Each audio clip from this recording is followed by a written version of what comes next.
Bismillahirrahmanirrahim. Assalamualaikum warahmatullahi wabarakatuh.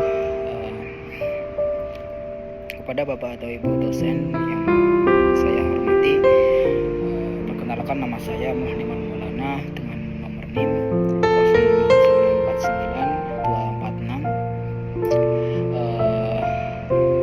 0594246 dari Prodi Sistem Informasi.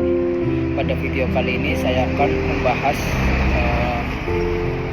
pelajaran dari sejarah Pancasila bagi generasi muda pada mata kuliah Pancasila. Nah, di sini kita akan fokus menelusuri dramatika sejarah yang melahirkan dasar negara kita, yaitu Pancasila. Fokus kita adalah pada periode emas, yaitu sidang PPUPKI hingga PPKI. Latar belakangnya, pada tanggal 29 April 1945, Jepang membentuk Badan Penyelidik Usaha-Usaha Persiapan Kemerdekaan Indonesia atau biasa disingkat PPUPKI, yang dalam bahasa Jepangnya yaitu Tokuritsu Jumbi Chosakai, untuk merumuskan pada dasar negara Indonesia merdeka. Pada sidang PPUPKI pertama, yaitu tanggal 29 Mei hingga 1 Juni 1945, tiga tokoh utama menyampaikan usulan dasar negara. Yang pertama yaitu tokoh yang pertama yaitu pada tanggal 29 Mei 1945 yang disampaikan oleh Muhammad Yamin, yang mengusulkan atas 5 asas, termasuk berkebangsaan dan kesejahteraan rakyat.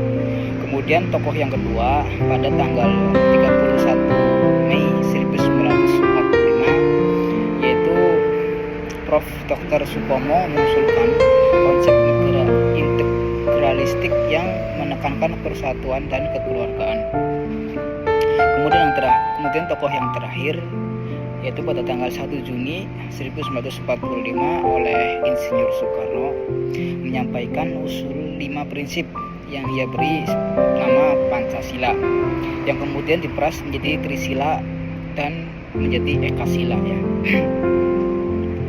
Kemudian untuk menjembatani perbedaan ini ya, dibentuklah Panitia 9 yang terdiri dari Insinyur Soekarno, Muhammad Hatta,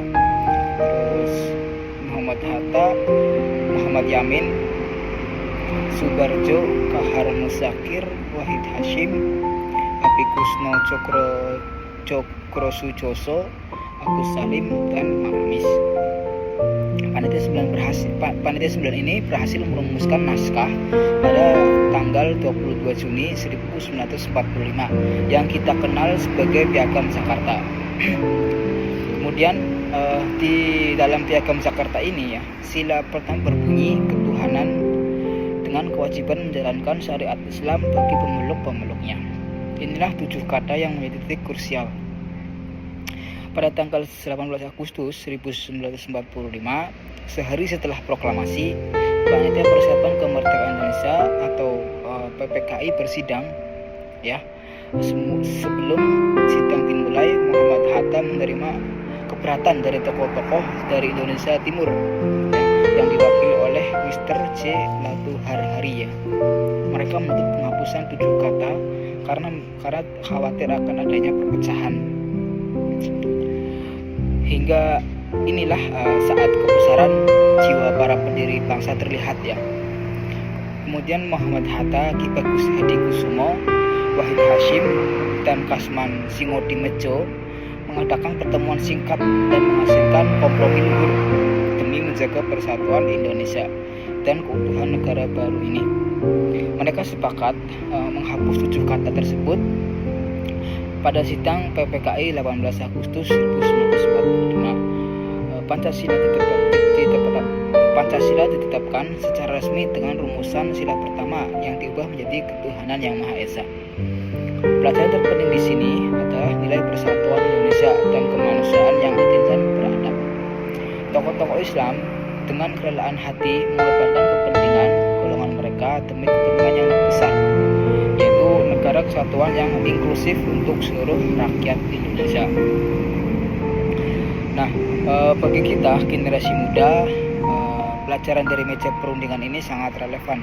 Di era media sosial, kita mudah perbedaan pandangan.